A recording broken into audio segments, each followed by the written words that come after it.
কখনো কি ভেবেছেন মহাবিশ্বের শক্তির প্রকৃত উৎস কি? কে এই বিশ্বজগতের গতি, নিয়তি ও চেতনার নিয়ন্ত্রক? প্রাচীন তন্ত্র ও পুরাণ বলে এই সমগ্র সৃষ্টির মূল শক্তি হলেন দেবী ভুবনেশ্বরী। তিনি শুধু একজন দেবী নন, বরং সমগ্র অস্তিত্বের প্রতীক, যিনি সৃষ্টি, সংহার ও রক্ষার অধিষ্ঠাত্রী। দেবী ভুবনেশ্বরী নামের মধ্যেই রয়েছে তার শক্তির গভীরতা। ভুবন অর্থ হল বিশ্ব ও মহাবিশ্ব, আর ঈশ্বরী মানে শাসক ও সম্রাজ্ঞী, অর্থাৎ যিনি শুধুমাত্র কোনো নির্দিষ্ট এলাকার দেবী নন, বরং সমগ্র বিশ্বজগতের রানী। শৈব ও শক্তিতন্ত্রে তাকে মহাশক্তির আধার হিসাবে গণ্য করা হয়। দেবী ভুবনেশ্বরীর মূর্তি দেখলে বোঝা যায় তিনি কতটা শক্তিশালী। তিনি রক্তিম আভায় দীপ্ত, যা শক্তির প্রতীক। তার 4টি হাত, যেখানে এক হাতে তিনি পাশম ধরেন, যা মোহ ও বন্ধনের প্রতীক। অন্য হাতে অঙ্কুশম ধারণ করেন, যা নিয়ন্ত্রণ ও পথ নির্দেশকের প্রতীক। আর এক হাতে অভয় মুদ্রা, যা ভয় মুক্তির বার্তা দেয়। অন্য হাতে বরদা মুদ্রা, যা আশীর্বাদ প্রদান করে।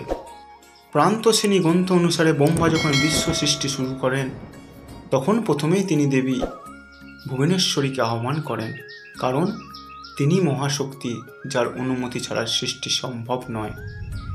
অনেকে মনে করেন ভুবনেশ্বরী হলেন সেই মহাশক্তি যেখান থেকে সমস্ত দেবতারা তাদের শক্তি লাভ করেন, তাই তাকে মহামায়া, সর্বরূপা এবং বিশ্বরূপা বলা হয়। তন্ত্রমতে ভুবনেশ্বরী হলেন 10 মহাবিদ্যার মধ্যে চতুর্থ। তিনি শক্তির বিস্তার ও মহাজাগতিক চেতনার প্রকাশ। তার আরাধনা করলে জীবনে সকল বাধা দূর হয়, জ্ঞান ও আধ্যাত্মিক শক্তি বৃদ্ধি হয়, ভক্তের অন্তরে মহাজাগতিক চেতনার বিকাশ ঘটে। তাই তার প্রধান মন্ত্র হল ওম হ্রিং ভুবনেশ্বরী নমঃ। এই মন্ত্র জপ করলে চেতনার গভীর পরিবর্তন আসে। শ্রীচক্র ভুবনেশ্বরী। শ্রীচক্র হল মহাজাগতিক শক্তির প্রতীক, যা ভুবনেশ্বরীর সঙ্গে যুক্ত। মহাভারতে উল্লেখ আছে যে অর্জুন যখন যুদ্ধের আগে তপস্যা করেন, তখন তাকে দেবী ভুবনেশ্বরীর কৃপা লাভের উপদেশ দেয়া হয়।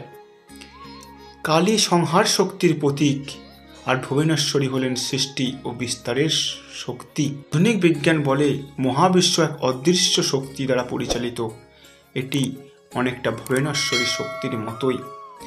তাই দেবী ভুবনেশ্বরী শুধু এক দেবী নন, বরং মহাজাগতিক শক্তির মূর্ত প্রতীক। তার শক্তির বোঝার মধ্যেই লুকিয়ে আছে আত্মজাগরণের রহস্য।